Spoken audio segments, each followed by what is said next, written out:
Sot flitet për shumë të drejta, dhe duhet që të garantohen të drejtat e kategorive të ndryshme, madje edhe krijesave të ndryshme, të drejtat e kafshëve, kështu me radhë.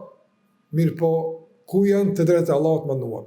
Krijuesi a gëzon të drejtat e njerëzit? Andaj, realisht, Allahu xhallahu ala tek njerëzit është shumë larg. Janë shumë në distancë. Madje të nderuar, shpesh edhe kur kalkulojnë për shumë veprime, marrin parasysh a do të pëlqejë njerëzve. Çfarë do thonë ata? Mirë po, shumë rrallë njerëzit diskutojnë rreth asaj se çka do thotë Allahu i mënduar. Prandaj, kjo edukata mungon. Edukata e mirëmbajtjes së raporteve me Allahun, që Zoti të jetë për neve i pari dhe i fundit. Të jetë Allahu ai që kryeson agjendën e çdo angazhimi ton. Kryeson agjendën e çdo preokupimi ton. E për pas raporte me Allahun xhallahu duhet mirëmbajtjes në ato raporte.